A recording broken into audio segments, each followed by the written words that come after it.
नहीं डॉक्टर साहब मेरे को जी बुक मैं यूज कर रहा हूँ बैच नंबर 17 है तो मैं शुरू करना। ए तन रब सच्चे दा हुजरा पा फकीरा जाती हूँ ना कर मिन्नत ख्वाज खिजर दी अंदर आब हयाती हूँ शौक दा दीवा बाल अनेरे लब्बी वस्त खड़ाती हूँ मरण थी अगे मर रहे बाहू जिना रम्ज पछाती हूँ।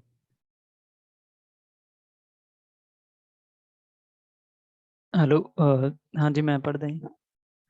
ਇਹ ਤਨ ਰੱਬ ਸੱਚੇ ਦਾ ਹੁਜਰਾ ਪਾ ਫਕੀਰਾ ਜਾਤੀ ਹੂੰ ਨਾ ਕਰ ਮਿੰਤ ਖਾਜ ਖਿਜਰ ਦੀ ਅੰਦਰ ਆਬ ਹਯਾਤੀ ਹੂੰ ਸ਼ੌਕ ਦਾ ਦੀਵਾ ਬਾਲ ਹਨੇਰੀ ਲੱਭੀ ਵਸਤ ਖੜਾਤੀ ਹੂੰ ਮਰਨ ਥੀ ਅੱਗੇ ਮਰ ਰਹੇ ਬਾਹੂ ਜਿੰਨਾ ਰਮਜ਼ ਪਛਾਤੀ ਹੂੰ। हाँ जी मैं पढ़ देना अगे मेरा थोड़ा मिनट जे डॉक्टर साहब प्लीज पढ़ दियो ताकि ਅਸੀਂ दुरुस्त कर ਲਈਏ ਜਿਹੜੀ ਵੀ ਕੋਈ ਪ੍ਰੋਬਲਮ ਹੈਗੀ ਤੁਸੀਂ प्लीज ਇੱਕ ਵਾਰ ਪढ़ ਦਿਓ। ठीक पढ़ रहे हो ਤੁਸੀਂ पढ़ो। अच्छा मैं ये कविता विच इस तरह लिखिया कि अलिफ ए तन रब सच्चे दा हुजरा विच पा फकीरां जाती हूँ ना कर मिन्नत ख्वाजा खिजर दी तेरे अंदर आबे हयाती हूँ शौक दा दीवा बाल अंधेरे मतन लबे वस्त खड़ाती हूँ मरण थी मर रहे अगे बाहू जिना हक दी रम उधर मुंह करके। हाँ जी मैं पढ़दा ए तन रब सच्चे दा हुजरा पा फकीरा जाती हूँ ना कर मिन्नत ख्वाज खिजर दी अंदर आब हयाती हूँ शौक दा दीवा बाल अनेरे लब्बी वस्त खड़ाती हूँ मरण थी अगे मर रहे बाहू जिन्हा रम्स पछाती हूँ। मैं पढ़ देना सर।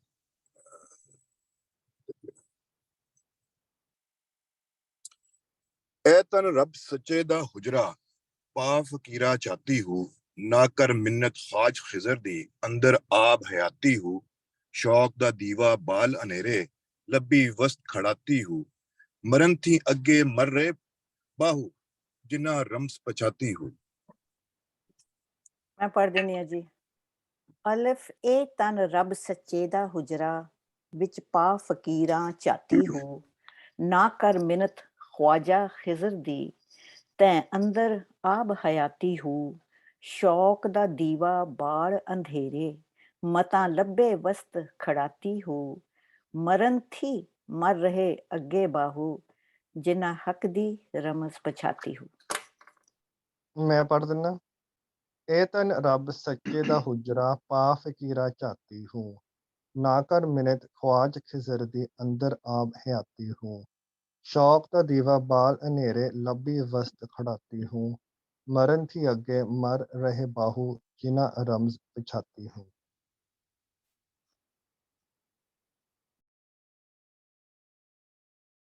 हाँ जी मैं पढ़नी आ। ए तन रब सच्चे दा हुजरा पा फकीरा जाती हूँ ना कर मिन्नत ख्वाजा खिजर दी अंदर आब हयाती हूँ शौक दा दीवा बाल अंधेरे लब्भी वस्त खराती हूँ मरण थी अगे मर रहे बाहू जिन्हा रब्ज पछाती हूँ।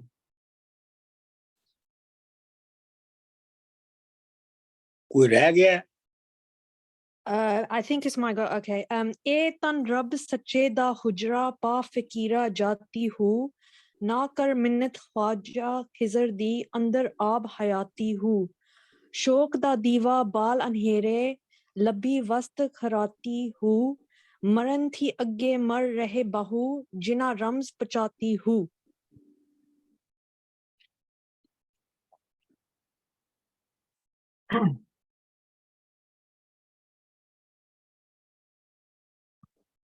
और कोई? नहीं सब हो गया सारे हो गए जी। ਇਹ ਤਨ ਰੱਬ ਸੱਚੇ ਦਾ ਹੁਜਰਾ ਪਾ ਫਕੀਰਾ ਜਾਤੀ ਹੂ ਨਾ ਕਰ ਮਿੰਨਤ ਸਾਜ ਖਿਜ਼ਰ ਦੀ ਅੰਦਰ ਆਬ ਹਯਾਤੀ ਹੂ ਸ਼ੌਕ ਦਾ ਦੀਵਾ ਬਾਲ ਹਨੇਰੇ ਲੱਭੀ ਚੀਜ਼ ਖੜਾਤੀ ਹੂ ਮਰਨ ਥੀ ਅੱਗੇ ਮਰ ਰਹੇ ਬਾਹੂ ਜਿੰਨਾ ਰਮਜ਼ ਪਛਾਤੀ ਹੂ। ਇਹਦੇ ਵਿੱਚ ਜਿਹੜਾ ਮੈਨੇ ਦੱਸ ਦੇਣਾ, ਇਹ ਤਨ ਰੱਬ ਸੱਚੇ ਦਾ ਹੁਜਰਾ, ਇਹਦੇ ਵਿੱਚ ਜਿਹੜੀ ਗੌਰ ਕਰਨ ਦੀ ਲੋੜ ਹੈ ਉਹ ਤਨ ਹੈ। ਮਤਲਬ ਸੁਲਤਾਨ ਬਾਹੂ ਨੇ ਇੱਥੇ ਮਨ ਵੀ ਯੂਜ਼ ਕਰ ਸਕਦਾ ਸੀ, ਦਿਲ ਵੀ ਯੂਜ਼ ਕਰ ਸਕਦਾ ਸੀ, ਦਿਮਾਗ ਵੀ ਯੂਜ਼ ਕਰ ਸਕਦਾ ਸੀ। ਦਿਲ ਔਰ ਮਨ ਤੇ ਵਜ਼ਨ ਚ ਵੀ ਪੂਰੇ ਹੁੰਦੇ ਨੇ, ਲੇਕਿਨ ਉਹਨੇ ਜਿਹੜਾ ਲਫ਼ਜ਼ ਜਿਹੜਾ ਸਿਲੈਕਟ ਕੀਤਾ ਹੈ ਉਹ ਤਨ ਹੈ। ਔਰ ਜਦੋਂ ਸ਼ਾਇਰ ਕੋਲ ਇੱਕ ਹੀ ਵੇਲੇ ਕਈ ਲਫ਼ਜ਼ ਹੁੰਦੇ ਨੇ, ਪੂਰੀ ਲਫ਼ਜ਼ਾਂ ਦੀ ਡਿਕਸ਼ਨਰੀ ਹੁੰਦੀ ਹੈ, ਔਰ ਵੱਡੇ ਸ਼ਾਇਰ ਕੋਲ ਤੇ ਖਾਸ ਤੌਰ ਤੇ ਜਦੋਂ ਉਹ ਇੱਕ ਖਾਸ ਲਫ਼ਜ਼ ਉਹਨਾਂ ਵਿੱਚੋਂ ਸਿਲੈਕਟ ਕਰਦਾ ਤੇ ਉਹਦੇ ਮਾਇਨੇ ਹੁੰਦੇ ਨੇ। ਇਹ ਤਨ ਰੱਬ ਸੱਚੇ ਦਾ ਹੁਜਰਾ, ਹੁਜਰਾ ਤੇ ਤੁਹਾਨੂੰ ਪਤਾ ਹੀ ਕੀ ਹੁੰਦਾ ਹੈ, ਵਿੱਚ ਨਹੀਂ, ਇਹ ਤਨ ਰੱਬ ਸੱਚੇ ਦਾ ਹੁਜਰਾ ਪਾ ਫਕੀਰਾ ਜਾਤੀ ਹੋ। ਅੱਛਾ, ਇਹ ਮੈਂ ਤੁਹਾਨੂੰ ਇੱਥੇ ਮੈਂ ਕਹਿਣਾ ਚਾਹੁੰਦਾ ਕਿ ਇਹਦੇ ਵਿੱਚ ਜਿਹੜਾ ਲਫ਼ਜ਼ ਵਿੱਚ ਨਹੀਂ ਨਾ ਲਿਖਿਆ ਗਿਆ, ਜਿਹੜੇ ਐਡੀਟਡ ਵਰਸ਼ਨ ਨੇ, ਉਹਦੀ ਵਜ੍ਹਾ ਇਹ ਹੈਗੀ ਹੈ ਕਿ ਅਗਰ ਵਿੱਚ ਪਾ ਦਿਓ ਤੁਸੀਂ ਤੇ ਫਿਰ ਜਿਹੜਾ ਉਹਦੀ ਬਹਿਰ ਔਰ ਵਜ਼ਨ ਹੈ ਉਹ ਖਰਾਬ, ਉਹ ਗਲਤ ਹੋ ਜਾਂਦੇ ਨੇ। ਇਸ ਵਾਸਤੇ ਵਿੱਚ ਦਾ ਲਫ਼ਜ਼ ਜਿਹੜਾ ਉਹ ਕੱਢ ਦਿੱਤਾ ਗਿਆ ਹੈ। ਇਸੇ ਤਰ੍ਹਾਂ ਹੀ ਨਾ ਕਰ ਮਿੰਨਤ ਖਾਜ ਖਿਜ਼ਰ ਦੀ, ਅਗਰ ਤੁਸੀਂ ਖਾਜਾ ਕਹੋਗੇ ਤੇ ਖਾਜਾ ਇਸ ਬਹਿਰ ਦੇ ਵਿੱਚ ਨਹੀਂ ਆਏਗਾ ਪੂਰਾ। ਇਸ ਵਾਸਤੇ ਉਹਨਾਂ ਨੇ ਖਾਜਾ ਨੂੰ ਖਾਜ ਕਰ ਦਿੱਤਾ ਹੈ। ਨਾ ਕਰ ਮਿੰਨਤ ਖਾਜ ਖਿਜ਼ਰ ਦੀ, ਤੁਹਾਨੂੰ ਪਤਾ ਹੈ ਕਿ ਖਾਜਾ ਖਿਜ਼ਰ ਜਿਹੜਾ ਸੀ ਉਹ ਇੱਕ ਤਰ੍ਹਾਂ ਦਾ ਪ੍ਰਾਫਿਟ ਸੀ, ਤੇ ਉਹ ਆਮ ਤੌਰ ਤੇ ਜਿਹੜੇ ਮੱਲਾਹ ਨੇ ਇਹਨਾਂ ਦਾ ਸਭ ਤੋਂ ਵੱਡਾ ਪੀਰ ਸਮਝਿਆ ਜਾਂਦਾ ਹੈ। ਉਹਦੇ ਬਾਰੇ ਚ ਇਹ ਵੀ ਗੱਲਾਂ ਮਸ਼ਹੂਰ ਨੇ ਕਿ ਉਹ ਭੁੱਲਿਆਂ ਨੂੰ ਦਰਿਆ ਦੇ ਕਿਨਾਰੇ ਕਿਨਾਰੇ ਚੱਲਦਾ ਹੈ ਤੇ ਭੁੱਲਿਆਂ ਨੂੰ ਰਾਹ ਦੱਸਦਾ ਹੈ। ਫਿਰ ਇਹ ਵੀ ਹੈ ਕਿ ਉਹਦੇ ਕੋਲ ਪਾਣੀ, ਉਹ ਪਾਣੀ ਹੈ ਜਾਂ ਉਹ ਪਾਣੀ ਦਾ ਕਟੋਰਾ ਹੈ ਜਿਹਨੂੰ ਤੁਸੀਂ ਪੀ ਲਓ ਤੇ ਤੁਹਾਨੂੰ ਕਦੀ ਵੀ ਮੌਤ ਨਹੀਂ ਆਏਗੀ। ਇਹਦੇ ਤੇ ਹੀ ਆਪਣਾ ਉਹ ਸ਼ੇਰ ਵੀ ਹੈਗਾ ਉਰਦੂ ਦਾ, ਮੈਂ ਯਾਦ ਕਰਨ ਦੀ ਕੋਸ਼ਿਸ਼ ਕਰਦਾ ਰਿਹਾ ਕਿ ਉਹਦੀ ਕਹਾਣੀ ਕੀ ਸੀਗੀ, ਮੈਨੂੰ ਪੂਰੀ ਯਾਦ ਨਹੀਂ ਆਈ। क्या किया खिजर ने सिकंदर से, अब किसे रहनुमा करे कोई, कि सिकंदर ਦੇ ਨਾਲ ਖਾਜਾ ਖਿਜ਼ਰ ਨੇ ਕੀ ਕੀਤਾ ਸੀ, ਉਹ ਮੈਨੂੰ ਯਾਦ ਨਹੀਂ ਹੈ ਕੀ ਕੀਤਾ ਸੀ, ਕਹਾਣੀ ਹੈ ਉਹ ਇੱਕ। ਨਾ ਕਰ ਮਿੰਨਤ ਖਾਜ ਖਿਜ਼ਰ ਦੀ ਅੰਦਰ ਆਬ ਹਯਾਤੀ ਹੋ, ਇਹਦੇ ਵਿੱਚ ਵੀ ਜੇ ਤੇਰੇ ਵਿੱਚ ਪਾ ਦਿਓ ਤੇਰੇ ਅੰਦਰ, ਤੇ ਉਹ ਪੂਰਾ ਨਹੀਂ ਆਉਂਦਾ। ਅੰਦਰ ਆਬ ਹਯਾਤੀ ਹੋ, ਯਾਨੀ ਜਿਹੜੀ ਜ਼ਿੰਦਗੀ ਦਾ ਪਾਣੀ ਹੈ ਉਹ ਤੇਰੇ ਅੰਦਰ ਹੈ। ਤੈਨੂੰ ਖਾਜਾ ਖਿਜ਼ਰ ਦੀ ਮਿਹਨਤ, ਹਯਾਤੀ ਦੇ ਪਾਣੀ ਲਈ ਤੈਨੂੰ ਖਾਜਾ ਖਿਜ਼ਰ ਦੀ ਮਿਹਨਤ ਕਰਨ ਦੀ ਲੋੜ ਨਹੀਂ ਹੈਗੀ। ਸ਼ੌਕ ਦਾ ਦੀਵਾ ਬਾਲ ਹਨੇਰੇ ਲੱਭੀ ਬਸਤ ਖੜਾਤੀ ਹੂੰ। ਸ਼ੌਕ ਦਾ ਦੀਵਾ ਬਾਲ ਤੇ ਸਾਫ ਹੀ ਹੈ। ਲੱਭੀ ਵਸਤ, ਵਸਤ ਦਾ ਮਤਲਬ ਹੈ ਕਮੋਡਿਟੀ, ਸ਼ੈ, ਤੇ ਖੜਾਤੀ ਦਾ ਮਤਲਬ ਹੈ ਗੁਆਚੀ ਹੋਈ।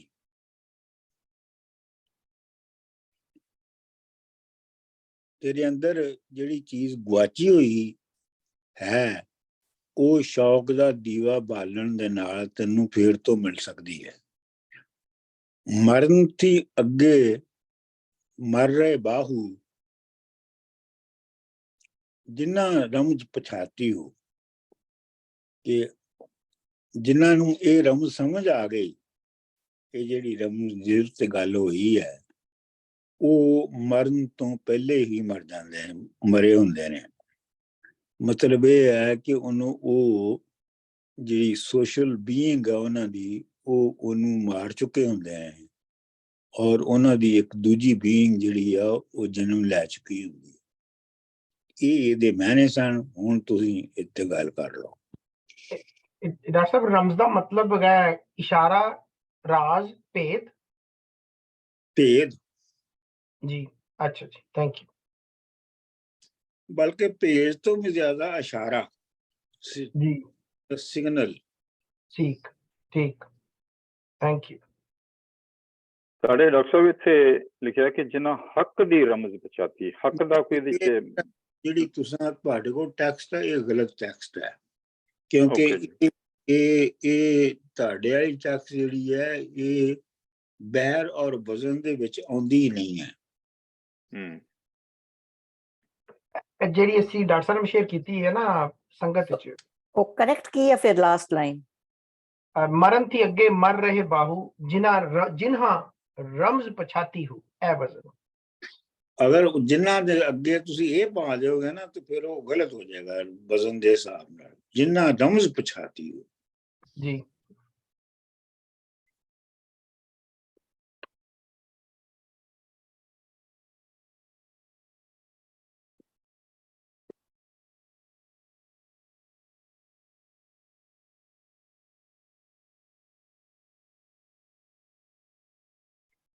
मैं डॉक्टर साहब I try to bell the cat, मैं कोशिश करना बिल्ली ਨੂੰ ਘੰਟੀ ਬਣਨ ਦੀ। ਫਿਰ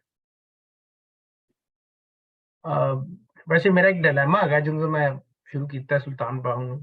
ਬੇਸ਼ੱਕ ਥੀਮ ਰਿਪੀਟੀਟਿਵ ਨੇ, ਲੇਕਿਨ ਵੇਖਣ ਚ ਪੜ੍ਹਨ ਚ ਬੜੇ ਸੌਖੇ ਲੱਗਦੇ ਨੇ, ਲੇਕਿਨ they are very complicated when it comes to ਉਹਨਾਂ ਨੂੰ ਤੁਰਤ ਸੋਚ ਸਮਝ ਦੀ ਵਾਰੀ ਆਉਂਦੀ।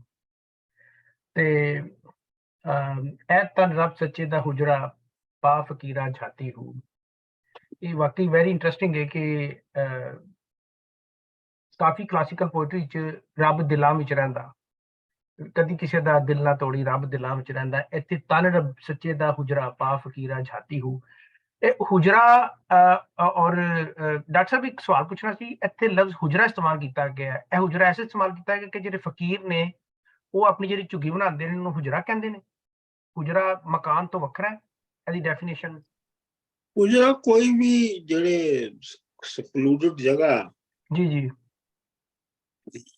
ਠੀਕ ਠੀਕ ਠੀਕ, ਯਾਨੀ ਕਿ ਮੈਂ ਸਹੀ ਸਮਝ ਰਿਹਾ।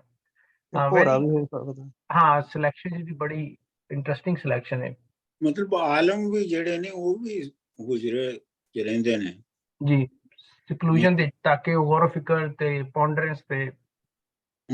ਮਸਲਨ ਤੁਸੀਂ ਕਹਿ ਸਕਦੇ ਹੋ ਬਾਬਾ ਫਕੀਰ ਦਾ, ਬਾਬਾ ਫਰੀਦ ਦਾ ਹੁਜਰਾ।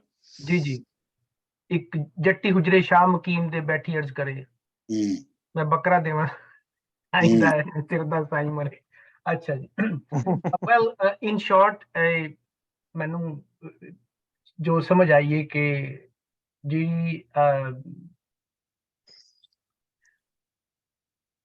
ਤੁਸੀਂ ਹਰ ਚੀਜ਼ ਨੂੰ ਜਿਹੜਾ ਨਾ ਜੋ ਵੀ ਵਸਤ ਗਵਾਚੀ, ਯਾਨੀ ਕਿ ਤੁਹਾਡੀ ਜਿਹੜੀ ਗਵਾਚੀ ਹੋਈ ਚੀਜ਼ ਹੈ, ਇਟ ਕੁਡ ਬੀ ਐਨੀਥਿੰਗ, ਇਹ ਤੁਹਾਡਾ ਪੀਸ ਹੋ ਸਕਦਾ ਹੈ, ਤੁਹਾਡਾ ਸਕੂਨ ਹੋ ਸਕਦਾ ਹੈ, ਕੋਈ ਐਸੀ ਰਿਸਰਚ ਔਰ ਸਰਚ ਹੋ ਸਕਦੀ ਹੈ ਜਿਹੜੀ ਤੁਸੀਂ ਜ਼ਿੰਦਗੀ 'ਚ ਕਰਨਾ ਚਾਹ ਰਹੇ ਹੋ। ਲੇਕਿਨ ਉਹ ਕਹਿ ਰਹੇ ਕਿ ਇਹ ਸਭ ਸਵਾਲਾਂ ਦਾ ਜਵਾਬ ਜਿਹੜਾ ਨਾ ਉਹ ਤੁਹਾਡੇ ਅੰਦਰ ਹੈ, ਔਰ ਉਹ ਬਿਲਕੁਲ ਐਸਾ ਨਹੀਂ ਹੈ ਜਿਵੇਂ ਇੱਕ ਫਕੀਰ ਹੁਜਰੇ 'ਚ ਬਹਿ ਕੇ ਤੇ ਗੌਰ ਫਿਕਰ ਕਰਦਾ ਹੈ ਔਰ ਲੋ ਲਾਉਂਦਾ ਹੈ। ਔਰ ਸ਼ੌਕ ਦਾ ਦੀਵਾ ਬਾਲ ਹਨੇਰੇ। ਸ਼ੌਕ ਦਾ ਮਤਲਬ ਇੱਥੋਂ ਮੈਨੂੰ ਇਸ਼ਕ ਲੱਗਦਾ ਹੈ, ਜਿਹੜਾ ਕਿ ਅਸੀਂ ਰਵਾਇਤੀ ਅੰਦਾਜ਼ ਦੇ ਵਿੱਚ ਕਲਾਸੀਕਲ ਪੋਇਟਰੀ ਥਰੂ ਵੇਖਦੇ ਹਾਂ ਕਿ ਅਗਰ ਤੁਸੀਂ ਅਹ,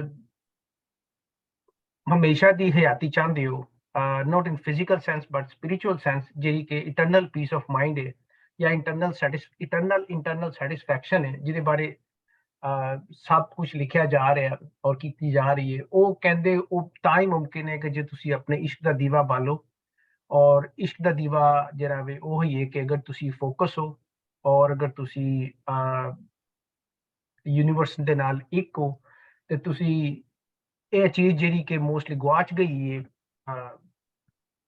I'm just being very shallow, ਤੇ ਉਹਦਾ ਲੱਭਣ ਦਾ ਇੱਕੋ ਤਰੀਕਾ ਹੈ, ਤੁਹਾਨੂੰ ਇਸ਼ਕ ਦਾ ਦੀਵਾ ਬਾਲਣਾ ਪਏਗਾ ਤੇ ਤਾਂ ਤੁਹਾਡੇ ਹਨੇਰੇ ਦੂਰ ਹੋਣੇ ਨੇ। ਔਰ ਮੈਨੂੰ ਬਾਰੇ ਇੱਥੇ ਸ਼ਾਹ ਹੁਸੈਨ ਦੀ ਕੋਲ ਲਾਈਨ ਯਾਦ ਆ ਰਹੀ ਹੈ ਕਿ ਸ਼ਾਹ ਹੁਸੈਨ ਸ਼ਹਾਦਤ ਪਾਈ ਜੋ ਮਰਨ ਮਿੱਤਰਾਂ ਦੇ ਅੱਗੇ।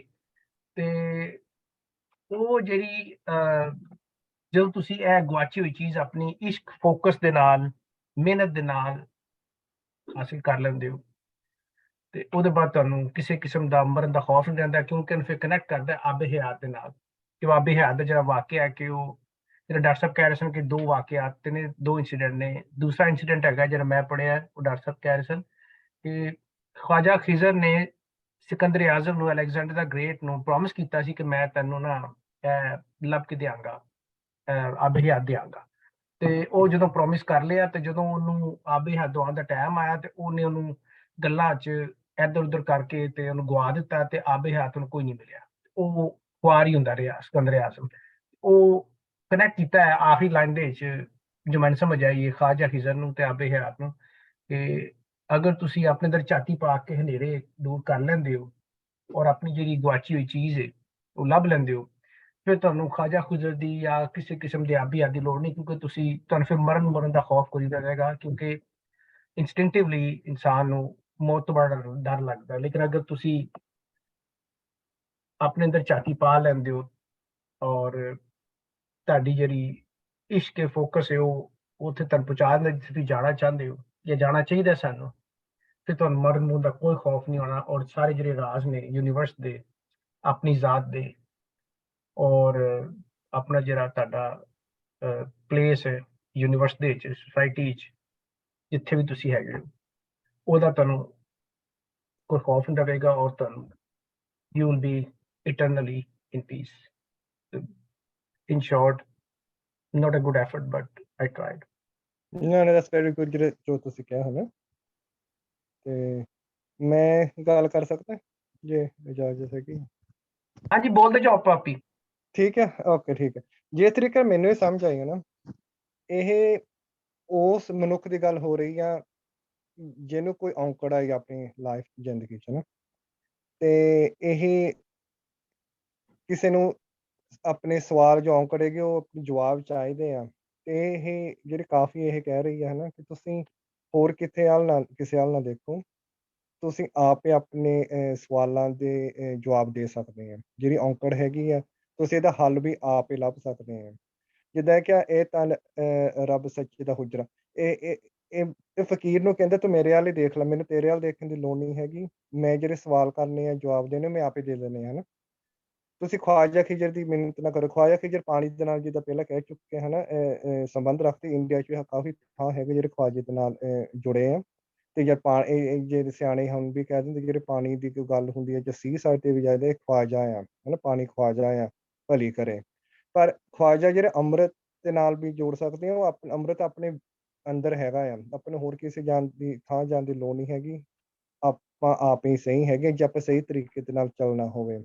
ਸੋ ਇਹ ਜਿਹੜੀ ਲੋ ਹੈਗੀ ਆ, ਦੀਵਾ ਆ, ਆਪਾਂ ਆਪ ਹੀ ਬਾਲ ਸਕਦੇ ਹਾਂ ਤੇ ਹਨੇਰਾ ਆਪਾਂ ਆਪ ਦੂਰ ਕਰ ਸਕਦੇ ਹਾਂ ਤੇ ਕਿਸੇ ਹੋਰ ਥਾਂ ਤੇ ਜਾਣ ਦੀ ਲੋੜ ਨਹੀਂ ਹੈਗੀ। ਤੁਸੀਂ you can do it yourself. ਤੇ ਮੈਨੂੰ ਇਹ ਸਮਝ ਆਈ ਹੈ। ਪਰ ਜੇ ਤੁਸੀਂ ਆਪ ਇਹ ਰਮਜ ਪਛਾਣ ਸਕਦੇ ਆ, ਜੇ ਤੁਸੀਂ ਇਹ ਕਹਿ ਸਕਦੇ ਹੋ ਕਿ ਸਾਨੂੰ ਸਵਾਲਾਂ ਦੇ ਜਵਾਬ ਅਸੀਂ ਆਪੇ ਦੇ ਸਕਦੇ ਹਾਂ, ਤੇ ਰਮਜ ਤੁਸੀਂ ਆਪੇ ਪਛਾਣ ਸਕਦੇ। ਜਿਹੜੀ ਭੁੱਲੀ ਹੋਈ ਚੀਜ਼ ਹੈ, ਜਿਹੜੇ ਜਵਾਬ ਤੁਸੀਂ ਚਾਹੁੰਦੇ ਆ ਜ਼ਿੰਦਗੀ 'ਚ, ਉਹ ਤੁਹਾਨੂੰ ਮਿਲ ਸਕਦੇ ਆ। ਇੱਧਰ ਉੱਧਰ ਫੈਨ ਨਾਲੋਂ, ਮਨ ਭਟਕਾਉਣ ਨਾਲੋਂ ਹਨਾ, ਤੁਸੀਂ ਆਪ ਇਹ ਕੰਕਲੂਸ਼ਨ ਲੈ ਸਕਦੇ ਆ ਸਵਾਲਾਂ ਦੇ। ਤੇ ਮੈਨੂੰ ਇਹ ਸਮਝ ਆਈ ਹੈ ਕਾਫੀ।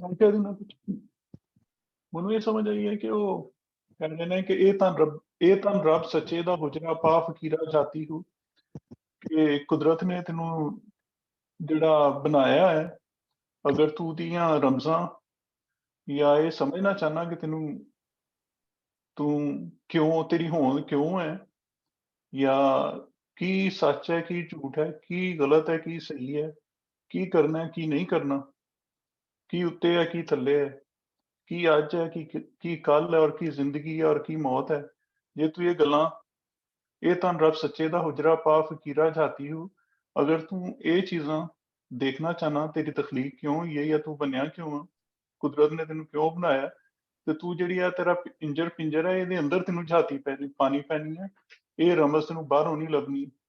ਨਾ ਕਰ ਮਿੰਨਤ ਖਾਜ ਖਿਜ਼ਰ ਦੀ ਅੰਦਰ ਆਬ ਹਯਾਤੀ ਹੂ, ਕਿ ਜ਼ਿੰਦਗੀ ਨੂੰ ਲੰਮਾ ਕਰਨ ਵਾਸਤੇ ਕਿਧਰੋਂ ਪਾਣੀ ਲੈਣਾ ਹੈ, ਜਾਂ ਇਹ ਚੀਜ਼ਾਂ ਜਿਹੜੀ ਅੰਦਰ ਜਿਹੜੀਆਂ ਤੇਰੇ ਅੰਦਰ ਜਿਹੜੀ ਇੱਕ ਸੋਚ ਹੈ, ਉਹ ਜਾਣਨ ਵਾਸਤੇ ਕਿ ਤੈਨੂੰ ਚਾਹੀਦੀ ਵੀ ਹੈ ਕਿ ਨਹੀਂ, ਉਹ ਤੇਰੇ ਅੰਦਰ ਹੀ ਹਯਾਤੀ ਜਿਹੜੀ ਹੈ ਨਾ ਉਹ ਮੌਜੂਦ ਹੈ।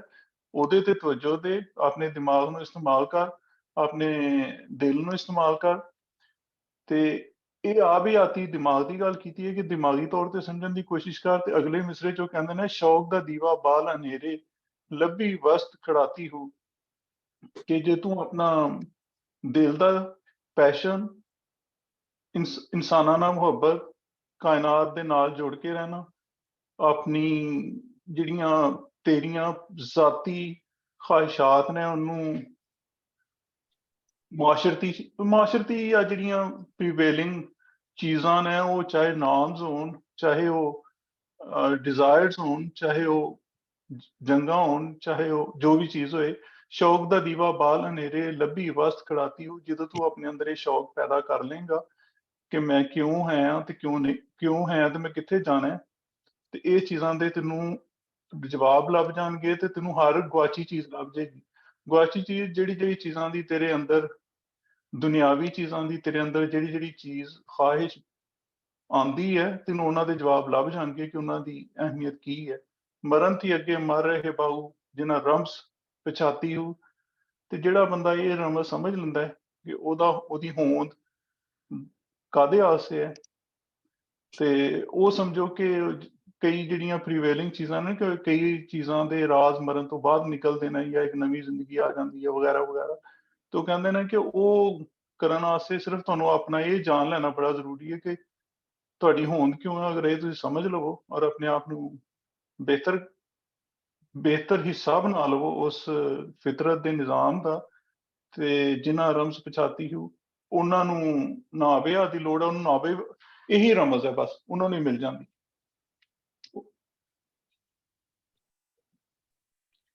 ਹਾਂਜੀ, ਹੋ ਗਿਆ ਜੀ ਗੌਰ ਸਾਹਿਬ? ਜੀ ਜੀ। ਅੱਛਾ, ਮੈਂ ਥੋੜੀ ਜਿਹੀ ਕੋਸ਼ਿਸ਼ ਕਰਦੀ ਹਾਂ। I don't know if I'm right.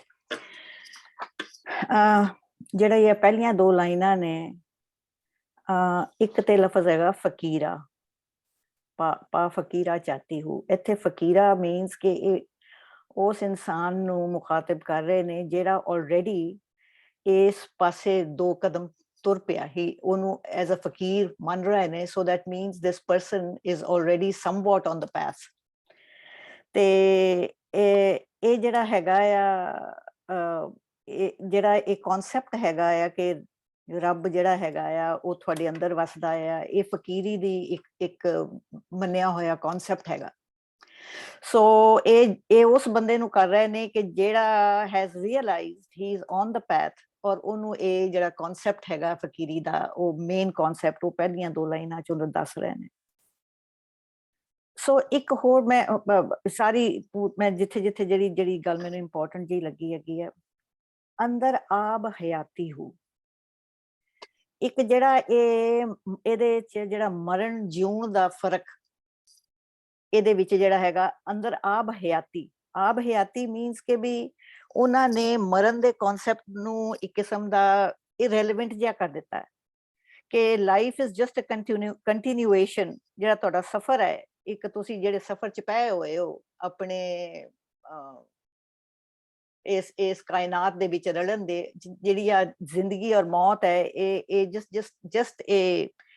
Just a minor concept.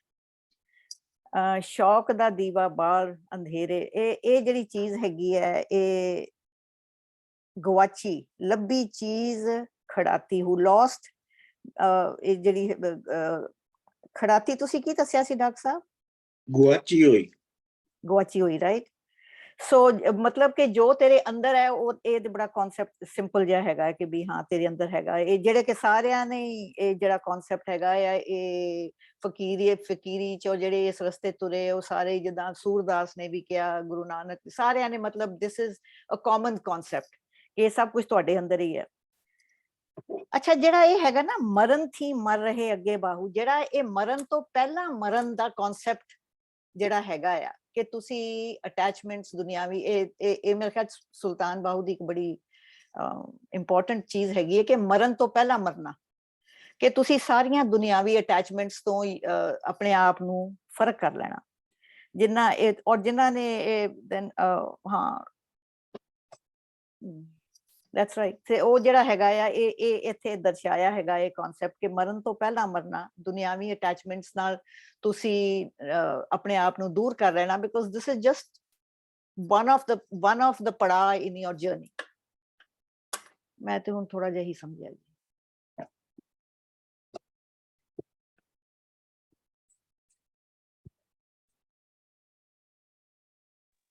ਹਾਂਜੀ, ਮੈਂ ਇਸੇ ਗੱਲ ਨੂੰ ਥੋੜਾ ਜਿਹਾ ਅੱਗੇ ਵਧਾਉਣਾ। ਆਪਾਂ ਮੇਰੇ ਖਿਆਲ ਵੀ R again just about around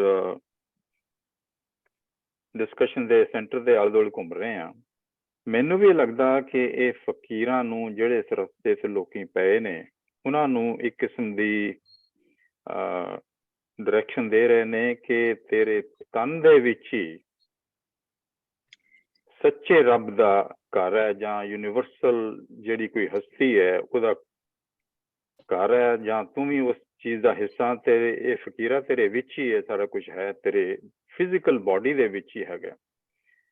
ਤੇ ਉਹਦੀ ਰਮਜ਼ ਇਹ ਨੇ, ਇਸ਼ਾਰਾ ਇਸ ਪਾਸੇ ਦਿੰਦੇ ਨੇ ਕਿ ਜੇ ਤੈਂ ਸੈਲਵੇਸ਼ਨ ਪਾਉਣੀ ਆ, ਮੋਕਸ਼ ਪਾਉਣਾ, ਜਿਹੜੀ ਤੂੰ ਗੁਆਚੀ ਚੀਜ਼ ਨੂੰ ਲੱਭਦਾ ਫਿਰਦਾ, ਉਹਦੇ ਲਈ ਤੇਰੇ ਅੰਦਰ ਇੱਕ ਨੌਲੇਜ ਦਾ ਪੈਸ਼ਨ ਦੇ ਨਾਲ ਦੀਵਾ ਬਾਲਣਾ ਪੈਣਾ।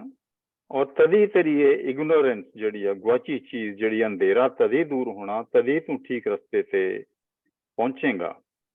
ਤੇ ਇਹ ਸਾਰੇ ਪਹਿਲਾਂ ਮਰਨ ਤੋਂ ਪਹਿਲਾਂ ਮਰਨ ਦਾ ਖਿਆਲ ਇਹ ਵੀ ਆ ਕਿ you have to realize that, eradicate that ignorance, ਕਿ ਤੂੰ ਹੀ ਹੈ ਮੋਕਸ਼ ਪਾਉਣ ਲਈ ਯੂਨੀਵਰਸਲ ਹਸਤੀ ਦਾ ਹਿੱਸਾ ਆ, ਤੇਰਾ ਘਰ ਤੇਰੀ ਬਾਡੀ ਦੇ ਵਿੱਚ ਹੀ ਆ। ਮੈਂ ਇੱਥੇ ਨਹੀਂ ਸਮਝਿਆ ਇਸ ਗੱਲ ਨੂੰ, ਪਰ ਅੱਗੇ ਡਾਕਟਰ ਸਾਹਿਬ ਦੱਸਣਗੇ।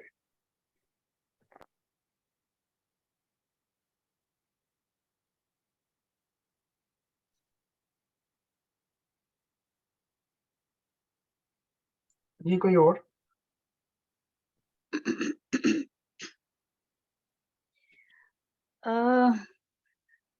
ਇਹ ਜਿਹੜਾ ਹੈ ਮਰਨ થી ਅੱਗੇ ਮਰ ਰਹੇ ਬਾਹੂ, ਉਹਦਾ ਮੈਨੂੰ ਇਹ ਵੀ ਸਮਝ ਆਉਂਦਾ ਕਿ ਜਿਸ ਤਰ੍ਹਾਂ ਧਿਆਨ ਲਾਉਂਦੇ ਹੈ ਨਾ ਇਸ ਜਗ੍ਹਾ ਤੇ ਉਸ ਵਕਤ ਉਹ ਉੱਥੇ ਪਹੁੰਚ ਜਾਂਦੇ ਹੈ ਜਿਸ ਤਰ੍ਹਾਂ ਆਦਮੀ ਮਰਨ ਤੋਂ ਬਾਅਦ ਜਿੱਥੇ ਜਾਣਾ ਹੈ ਉਸ ਵਕਤ ਉਹਨਾਂ ਜਿਸ ਵਕਤ ਧਿਆਨ ਲੱਗ ਜਾਂਦਾ ਹੈ। ਜਿਸ ਵਕਤ ਤੇ ਉਹ ਉਹਨਾਂ ਨੂੰ ਉਹੀ ਰਿਅਲਾਈਜੇਸ਼ਨ ਹੁੰਦੀ ਹੈ, ਵਰਨਾ ਜੋ ਮਰਨ ਤੋਂ ਬਾਅਦ ਹੋਣਾ ਹੈ ਉਹ ਜਿਸ ਵਕਤ ਉਹਨਾਂ ਦਾ ਧਿਆਨ ਲੱਗਾ ਹੁੰਦਾ ਹੈ ਉਹ ਉਸ ਵਕਤ ਉੱਥੇ ਪਹੁੰਚ ਜਾਂਦੇ ਹੈ। ਤੇ ਜਿਹੜਾ ਫਿਜ਼ੀਕਲੀ ਮਰਨਾ ਹੈ ਉਸ ਤੋਂ ਪਹਿਲੇ ਉਹ ਮਰਨਾ ਦੇਖ ਲੈਂਦੇ ਹੈ। ਮੈਂ ਸ਼ਾਇਦ ਐਕਸਪਲੇਨ ਨਹੀਂ ਕਰ ਪਾ ਰਹੀ ਅੱਛੀ ਤਰ੍ਹਾਂ।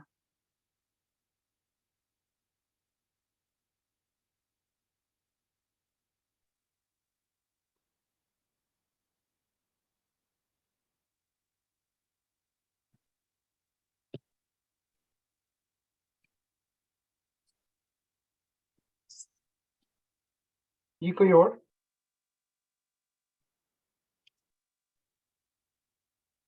Sorry, forgive me for my ignorance. Jo Khwaja Khizr hai, is that the same, the Waqia about Hazrat Musa alayhi salam. Is that the right one? नहीं It's different. Okay, sorry. Okay, I've linked it to that. Okay.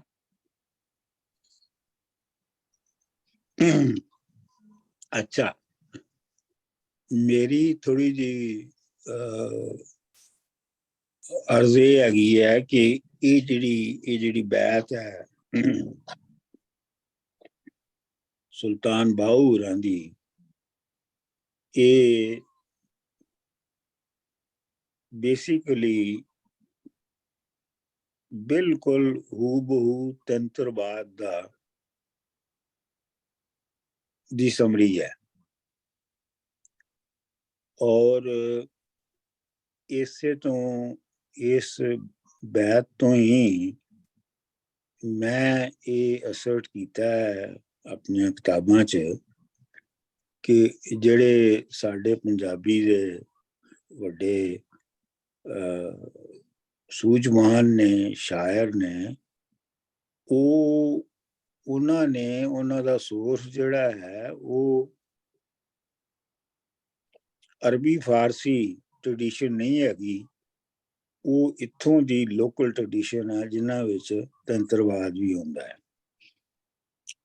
मैं तो अर्ज कीती सी कि तन ते गौर करो क्योंकि तंत्रवाद दे विच जेड़ा मुढ़ला कॉन्सैप्ट है वो ये हैगा कि जेड़ा बंदे दा तन है वो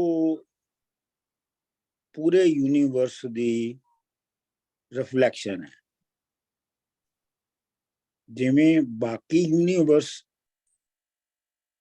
दे असूल हैं कानून हैं इवें ही बंदे दे जुस्से दे तन दे अंदर भी तन दे भी ओही असूल हैं इसे तो उन्होंने ये इन्फर किया कि अगर साडे तन दे अंदर वो सारा कुछ नेचर दे असूल है ने ते फिर इहदी पॉसिबिलिटी भी हैगी है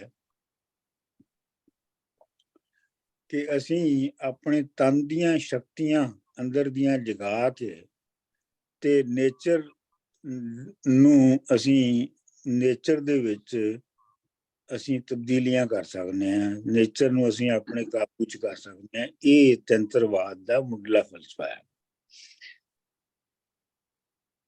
सुल्तान बाहू होरी इत्थे कह रहे ने ये तन रब सच्चे दा हुजरा रब वो है रब दा मतलब है जेड़ा पालनहार है सारी यूनिवर्स दा या रब जेड़ा वो पूरा यूनिवर्स है वो तेरे तन दे अंदर ही है तन दे अंदर वो पूरा यूनिवर्स है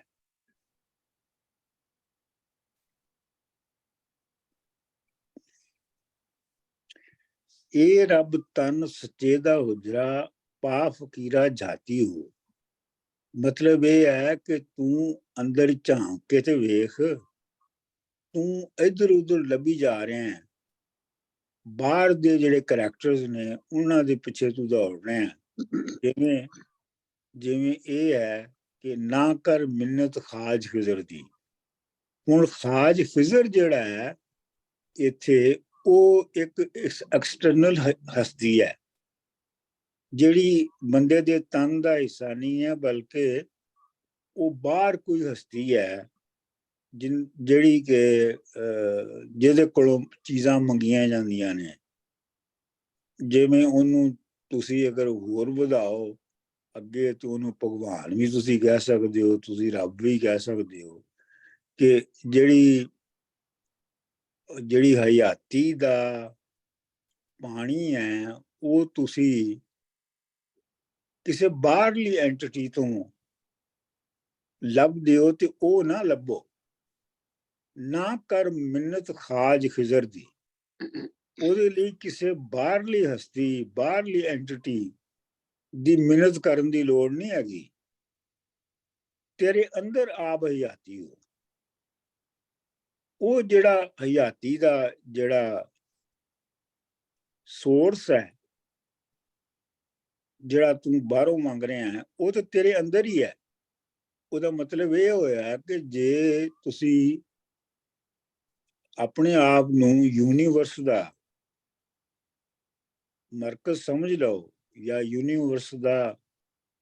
ਯੂਨੀਵਰਸ ਦੀ ਰਿਫਲੈਕਸ਼ਨ ਸਮਝ ਲਓ ਤੇ ਫਿਰ ਯੂਨੀਵਰਸ ਨੇ ਤੇ ਹਮੇਸ਼ਾ ਰਹਿਣਾ ਹੈ, ਉਹਨੇ ਤੇ ਕਦੀ ਨਹੀਂ ਮੁੱਕਣਾ। ਤੇ ਉਹ ਜਿਹੜੀ ਉਹਦੀ ਸਦਾ ਰਹਿਣ ਦੀ ਜਿਹੜੀ ਖਸੀਅਤ ਹੈ ਉਹ ਆਬ ਹਯਾਤੀ ਹੈ ਉਹਦੀ। ਪਰ ਇਹ ਸਾਰਾ ਕੁਝ ਜਿਹੜਾ ਹੈ ਇਹ ਜਿਹੜਾ ਅਮਲ ਹੈ ਪਾ ਫਕੀਰਾ ਜਾਤੀ ਨੂੰ ਅੱਗੇ ਹੁਣ ਫਿਰ ਉਸ ਨੂੰ ਹੋਰ ਸਪੈਸੀਫਾਈ ਕਰ ਦਿੱਤਾ ਗਿਆ ਹੈ ਕਿ ਝਾਤੀ ਪਾਉਣ ਦਾ ਮਤਲਬ ਹੈ ਸ਼ੌਕ ਦਾ ਦੀਵਾ ਬਾਲ। ਮਤਲਬ ਝਾਤੀ ਪਾਉਣ ਦਾ ਮਤਲਬ ਹੈ ਕਿ ਸ਼ੌਕ ਦਾ ਦੀਵਾ ਬਾਲੇਗਾ ਤੇ ਇਹ ਹਨੇਰਾ ਮਤਲਬ ਇਸ ਵੇਲੇ ਤੇ ਜਦੋਂ ਤੂੰ ਬਾਹਰ ਦੇਖ ਰਿਹਾ ਹੈ ਤੇ ਬਾਹਰ ਤੈਨੂੰ ਜੋ ਜਿਸ ਤਰ੍ਹਾਂ ਤੂੰ ਦੇਖ ਰਿਹਾ ਹੈ ਖਾਜਾ ਖਿਜ਼ਰ ਦੀਆਂ ਮਿੰਨਤਾਂ ਕਰ ਰਹੇ ਹੈ ਤੇ ਦੂਜਿਆਂ ਦੀਆਂ ਮਿੰਨਤਾਂ ਕਰ ਰਹੇ ਹੈ, ਇਹ ਤੇ ਤੂੰ ਹਨੇਰੇ ਵਿੱਚ ਕਰਨਾ ਹੈ। ਤੇ ਜੇ ਤੂੰ ਸ਼ੌਕ ਦਾ ਦੀਵਾ ਬਾਲ ਲਵੇਂ ਆਪਣੇ ਅੰਦਰ ਤੇ ਫਿਰ ਤੈਨੂੰ ਉਹ ਸ਼ੈ ਲੱਭ ਜਾਏਗੀ ਜਿਹੜੀ ਖਲੀਜ ਗਈ ਹੈ, ਜਿਹੜੀ ਗਵਾਚ ਗਈ ਹੈ। ਗਵਾਚੀ ਸ਼ੈ ਕਿਹੜੀ ਸੀਗੀ? ਜਿਹੜੀ ਕਿ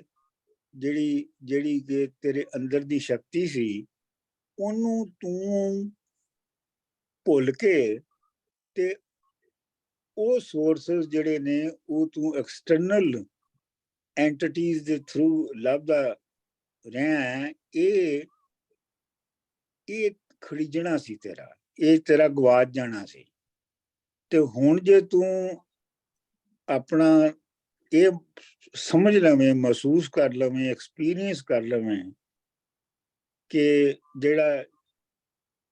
ਜਿਹੜਾ ਯੂਨੀਵਰਸ ਹੈ ਉਹ ਤੇਰੇ ਤਨ ਦੇ ਅੰਦਰ ਹੀ ਹੈ, ਤੇ ਫਿਰ ਤੂੰ ਉਹ ਜਿਹੜੀ ਗਵਾਚੀ ਹੋਈ ਸ਼ੈ ਸੀ ਉਹ ਤੈਨੂੰ ਲੱਭ ਜਾਏਗੀ। ਅੱਛਾ, ਇੱਥੇ ਜਿਹੜੀ ਬਹੁਤ ਮਾਡਰਨ ਇਹਦੀ ਤਸ਼ਰੀਹ ਹੈ ਨਾ ਇਸ ਲਾਈਨ ਦੀ, ਉਹ ਇਹ ਵੀ ਹੈਗੀ ਹੈ ਕਿ ਜਿਵੇਂ ਵੈਸਟਰਨ ਫਿਲਾਸਫੀ ਦੇ ਵਿੱਚ ਏਲੀਏਨੇਸ਼ਨ ਦਾ ਕਨਸੈਪਟ ਹੈ ਜਾਂ ਮਾਰਕਸਮ ਦੇ ਵਿੱਚ ਏਲੀਏਨੇਸ਼ਨ ਦਾ ਕਨਸੈਪਟ ਹੈ ਕਿ ਬੰਦਾ ਜਿਹੜਾ ਹੈ ਉਹ ਚੀਜ਼ਾਂ ਬਣਾਉਂਦਾ ਚੀਜ਼ਾਂ ਨੂੰ ਵੇਚਦਾ ਆਪ ਵੀ ਇੱਕ ਚੀਜ਼ ਹੀ ਬਣ ਗਿਆ ਹੈ, ਵਸਤੀ ਬਣ ਗਿਆ ਹੈ। ਉਹ ਬੰਦਾ ਨਹੀਂ ਰਿਹਾ ਹੁਣ, ਉਹ ਹੁਣ ਇੱਕ ਵਸਤੂ ਹੋ ਗਿਆ ਜਿਹੜਾ ਬਾਜ਼ਾਰ 'ਚ ਖਰੀਦਿਆ ਤੇ ਵੇਚਿਆ ਜਾ ਰਿਹਾ ਹੈ। ਤੇ ਉਹਦੇ ਨਾਲ ਜਿਹੜੀ ਬੰਦੇ ਦੀ ਆਪਣੀ ਅਸਲ ਹੈ, ਅੰਦਰ ਦੀ ਅਸਲ ਜਿਹੜੀ ਉਹਦੀ ਹੈਗੀ ਹੈ, ਉਹ ਜਿਹੜੀ ਹੈ ਉਹ ਏਲੀਅਨੇਟ ਹੋ ਗਿਆ ਹੈ। ਯਾਨੀ ਉਹ ਕਮੋਡਿਟੀ ਬਣ ਕੇ, ਵਸਤ ਬਣ ਕੇ ਆਪਣੀ ਬੰਦਿਆਈ ਤੋਂ ਏਲੀਅਨੇਟ ਹੋ ਗਿਆ ਹੈ। ਤੇ ਜੇ ਉਹ ਸ਼ੌਕ ਦਾ ਦੀਵਾ ਬਾਲ ਲਵੇ ਤੇ ਫਿਰ ਉਹ ਜਿਹੜੀ ਖੜਾਤੀ ਹੋਈ ਚੀਜ਼ ਜਿਹੜੀ ਹੈ ਸੀ, ਜਿਹੜੀ ਉਹਦੀ ਏਲੀਅਨੇਸ਼ਨ ਆਪਣੇ ਹੀ ਆਪ ਤੋਂ ਹੋ ਗਈ ਸੀ, ਆਪਣੇ ਆਪ ਨੂੰ ਇੱਕ ਕਮੋਡਿਟੀ ਬਣਾ ਕੇ ਜਿਹੜੀ ਹੋਈ ਸੀ, ਉਹ ਮੁੱਕ ਜਾਏਗੀ। ਤੇ ਇਹ ਜਿਹੜਾ ਸਾਰਾ ਅਮਲ ਹੈ, ਇਹ ਜਦੋਂ ਤੁਸੀਂ ਆਪਣੇ ਆਪ ਨੂੰ ਸੁਸਾਇਟੀ ਦੇ ਅੰਦਰ ਮਾਰਕੀਟ ਕਮੋਡਿਟੀ ਦੇ ਤੌਰ ਦੇ ਉੱਤੇ ਦੇਖਣਾ ਬੰਦ ਕਰ ਦਿਓ, ਤੁਸੀਂ ਫਾਰਨ ਜਾਂ ਐਕਸਟਰਨਲ ਐਂਟੀਟੀ ਜਿਹੜੀ ਹੈ ਉਹਨੂੰ ਸੋਰਸ ਆਫ ਲਾਈਫ ਸਮਝਣਾ ਬੰਦ ਕਰ ਦਿਓ, ਤੇ ਇਹ ਜਿਹੜੀ ਪ੍ਰੈਵਲੈਂਟ ਜਿਹੜਾ ਕਨਸੈਪਟ ਹੈ ਤੁਹਾਡੇ ਮਰਨ ਦਾ ਜਾਂ ਜੀਣ ਦਾ, ਉਹ ਜਿਹੜਾ ਜਿਹਨੂੰ ਤੁਸੀਂ ਜੀਣਾ ਕਹਿ ਰਹੇ ਹੋ ਇਸ ਵੇਲੇ, ਉਹਦੀ ਮੌਤ ਹੋ ਜਾਏਗੀ।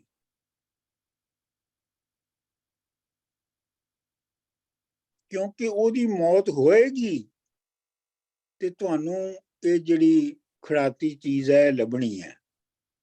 ਜੇ ਉਹ ਤੁਹਾਡੇ ਸੋਸ਼ਲ ਸੈਲਫ ਜਿਹੜੀ ਤੁਸੀਂ ਬਣਾਈ ਹੈ ਔਰ ਜਿਹਦੀ ਅਸੀਂ ਗੱਲ ਉੱਤੇ ਕੀਤੀ ਹੈ, ਮੈਂ ਦੁਹਰਾਉਣਾ ਨਹੀਂ ਚਾਹੁੰਦਾ, ਅਗਰ ਉਹ ਮਰਦੀ ਨਹੀਂ ਹੈ, ਉਹ ਜਿਹੜੀ ਸਾਰੀ ਡਿਸਕੋਰਸ ਹੈ, ਅਗਰ ਉਹ ਮਰਦਾ ਨਹੀਂ ਹੈ ਤੇ ਫਿਰ ਤੈਨੂੰ ਮਤਲਬ ਫਿਰ ਜ਼ਿੰਦਗੀ ਵੀ ਨਹੀਂ ਮਿਲ ਸਕਦੀ ਨਵੀਂ।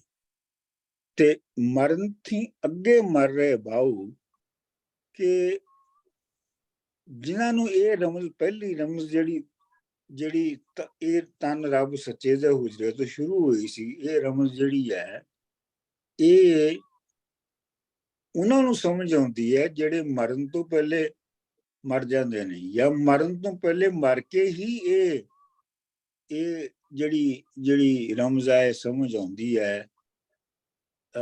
ਇਸ ਤਰ੍ਹਾਂ ਕੁਛ ਮੈਨੂੰ ਸਮਝ ਆਇਆ ਹੈ, ਬਾਕੀ ਤੁਸੀਂ ਆਪ ਸਿਆਣੇ ਹੋ।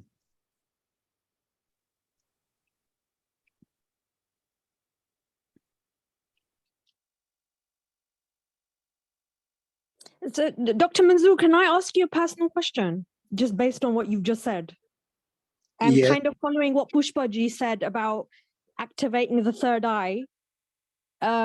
So in your daily life, like, do you meditate and connect with the universe, or connect with, what do you do? Because you're so calm and cool and collected. What's your secret? ਉਹ ਅਸਲ ਦੇ ਵਿੱਚ ਪੁਸ਼ਪਾ ਜੀ ਉਹੀ ਗੱਲ ਇੱਕ ਹੋਰ ਤਰ੍ਹਾਂ ਕਹਿ ਰਹੇ ਨੇ ਕਿ ਤੁਸੀਂ ਜਦੋਂ ਮੈਡੀਟੇਟ ਕਰਦੇ ਹੋ, ਧਿਆਨ ਲਾਉਂਦੇ ਹੋ, ਤੁਸੀਂ ਉਹ ਜਿਹੜੀਆਂ ਤੁਹਾਡਾ ਸੋਸ਼ਲ ਲਾਈਫ ਦਾ ਘੇਰਾ ਹੈ ਉਹਦੇ ਚੋਂ ਨਿਕਲ ਜਾਂਦੇ ਹੋ।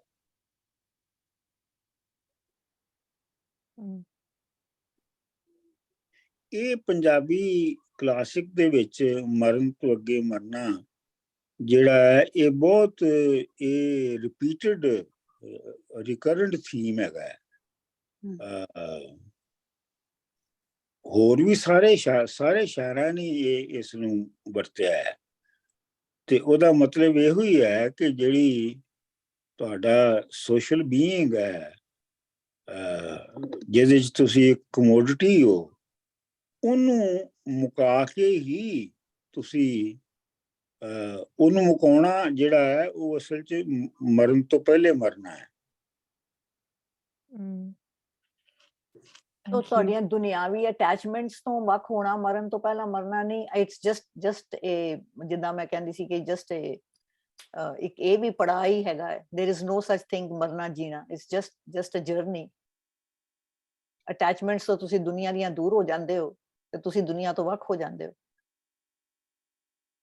ਇਹ ਡਾਕਟਰ ਸਾਹਿਬ ਇੱਕ ਹੋਰ ਚੀਜ਼ ਸਮਝ ਆ ਰਹੀ ਹੈ ਕਿ ਉਹ ਮਰਨ ਦਾ ਜਿਹੜਾ ਵਿੱਚ ਇੱਕ ਆਈਡੀਆ ਨਿਟ ਕੀਤਾ ਹੈ, ਬੁਣਿਆ ਸੁਲਤਾਨ ਬਾਹੂ ਨੇ, ਇਹ ਵੀ ਇੱਕ ਬੜਾ ਰਿਕਰਿੰਗ ਹਿਊਮਨਿਸਟਿਕ ਇਸ਼ੂ ਹੈ, ਹਿਊਮਨ ਇਸ਼ੂ ਹੈ ਕਿ ਮਰਨ ਦਾ ਖੌਫ, ਫੀਅਰ ਆਫ ਡੈਥ। ਔਰ ਉਹ ਕਹਿ ਰਹੇ ਅਗਰ ਤੁਸੀਂ ਫੀਅਰ ਆਫ ਡੈਥ 'ਚ ਰਹੋਗੇ ਤੇ ਫਿਰ ਤੁਸੀਂ ਫਰੀडम ਨਹੀਂ ਹਾਸਲ ਕਰ ਸਕੋਗੇ। ਅੰਦਰ ਜਿਹੜਾ ਤੁਹਾਨੂੰ ਪੀਸ ਆਉਣਾ ਚਾਹੀਦਾ ਉਹ ਨਹੀਂ ਆਏਗਾ, ਕਿਉਂਕਿ ਪੀਸ ਐਂਡ ਫੀਅਰ ਦੇ don't go hand in hand. ਤੇ ਇਹ ਬੜਾ ਜ਼ਰੂਰੀ ਹੈ ਕਿ ਤੁਸੀਂ ਇਸ ਖੌਫ ਤੋਂ, ਇਹ ਫੀਅਰ ਤੋਂ ਫਰੀडम ਲੈਣ ਲਈ ਬੜਾ ਜ਼ਰੂਰੀ ਹੈ ਕਿ ਤੁਸੀਂ ਆਪਣੇ ਅੰਦਰ ਝਾਤੀ ਪਾਓ ਔਰ ਦੀਵਾ ਬਾਲੋ ਆਪਣਾ।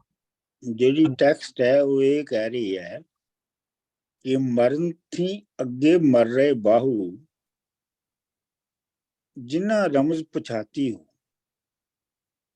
ਇਹ ਰਮਜ਼ ਉੱਤੇ ਜਿਹੜੀ ਆਈ ਹੈ, ਜਿਹਦਾ ਜ਼ਿਕਰ ਹੋਇਆ ਹੈ, ਇਹ ਉਹਨਾਂ ਦੀ ਸਮਝ ਆ ਸਕਦੀ ਹੈ ਜਿਹੜੇ ਮਰਨ ਤੋਂ ਪਹਿਲੇ ਮਰ ਗਏ। ਤੇ ਮਰਨ ਤੋਂ ਪਹਿਲੇ ਮਰਨ ਦਾ ਜਿਹੜਾ ਪ੍ਰੋਸੈਸ ਹੈ ਉਹ ਸ਼ੁਰੂ ਹੁੰਦਾ ਹੈ ਕਿ ਤਨ ਦੇ ਅੰਦਰ ਰੱਬ ਦਾ ਹੁਜਰਾ ਹੈ ਤੇ ਉਹਨੂੰ ਵੇਖੋ, ਸ਼ੌਕ ਦਾ ਦੀਵਾ ਬਾਲੋ। ਇਹ ਸਾਰੀ ਜਿਹੜੀ ਗੱਲ ਹੈਗੀ ਹੈ ਇਹ ਜੇ ਤੁਸੀਂ ਕਰ ਰਹੇ ਹੋ ਤੇ ਤੁਸੀਂ ਜਿਹੜੀ ਆਮ ਦੁਨੀਆ ਦੀ ਜਿਹੜੀ ਜਿਹਨੂੰ ਮੈਂ ਕਹਿੰਦਾ ਕਿ ਤੁਸੀਂ ਕਮੋਡਿਟੀ ਬਣ ਜਾਂਦੇ ਹੋ, ਤੁਸੀਂ ਵੀ ਐਵੇਂ ਹੀ ਵਿਕਦੇ ਹੋ ਬਾਜ਼ਾਰ 'ਚ ਜਿਵੇਂ ਗਾਜਰ ਮੂਲੀਆਂ ਵਿਕਦੀਆਂ ਨੇ। ਜਦੋਂ ਤੁਸੀਂ ਉਹ ਬਣਨਾ ਜਿਹੜਾ ਹੈ ਉਹ ਤੋਂ ਇਨਕਾਰ ਕਰ ਦਿੰਦੇ ਹੋ ਤੇ ਫਿਰ ਤੁਸੀਂ ਦੁਨੀਆ ਦੇ ਵਰਤਾਰੇ ਲਈ ਤੇ ਤੁਸੀਂ ਮਰ ਗਏ ਨਾ। ਅੱਛਾ, ਇਹ ਜਿਹੜੀ ਮੈਂ ਇਹ ਵੀ ਅਰਜ਼ ਕਰਾਂ ਕਿ ਇਹ ਮੈਨੂੰ ਇਹ ਲੱਗਦਾ ਹੈ ਕਿ ਇਹ ਜਿਹੜਾ ਹੈ ਇਹਦਾ ਮਤਲਬ ਇਹ ਨਹੀਂ ਹੈ ਕਿ ਦੁਨੀਆ ਨੂੰ ਛੱਡ ਦੇਣਾ। ਦੁਨੀਆ ਦੇ ਮਤਲਬ ਜਿਹੜੇ ਮੈਨੂੰ ਜ਼ਿੰਦਗੀ 'ਚ ਸਮਝ ਆਈ ਹੈ ਕਿ ਦੁਨੀਆ ਦੇ ਕੰਮਾਂ ਨੂੰ ਬਿਲਕੁਲ ਹੀ ਛੱਡ ਦੇਣਾ ਜਿਹੜਾ ਹੈ ਉਹਦਾ ਪ੍ਰਚਾਰ ਹੋ ਰਿਹਾ ਹੈ। ਜਿਵੇਂ ਕਿ ਬਾਬਾ ਗੁਰੂ ਨਾਨਕ ਜੀ ਵੀ ਇਹੋ ਗੱਲ ਕਹਿੰਦੇ ਨੇ, ਪਰ ਉਹ ਕਹਿੰਦੇ ਨੇ ਕਿ ਦੁਨੀਆ ਦੇ ਬਾਹਰ ਤੇ ਨਹੀਂ ਜਾ ਸਕਦੇ, ਤੁਸੀਂ ਰਹਿਣਾ ਤਾਂ ਤੁਸੀਂ ਦੁਨੀਆ ਦੇ ਅੰਦਰ ਹੀ ਹੈ। ਤੇ ਮਤਲਬ ਇਹ ਹੈ ਕਿ ਜਿਹੜਾ ਦੁਨੀਆ ਦੇ ਨਾਲ ਤੁਹਾਡਾ ਤਾਲੁਕ ਹੈ, ਸ਼ੈਵਾਂ ਦੇ ਨਾਲ ਜਿਹੜਾ ਤਾਲੁਕ ਹੈ, ਉਹਨੂੰ ਬੇਸਿਕਲੀ ਤੁਸੀਂ ਟ੍ਰਾਂਸੈਂਡ ਕਰਨਾ ਹੈ, ਉਹਨੂੰ ਤੁਸੀਂ ਬਦਲਣਾ ਹੈ।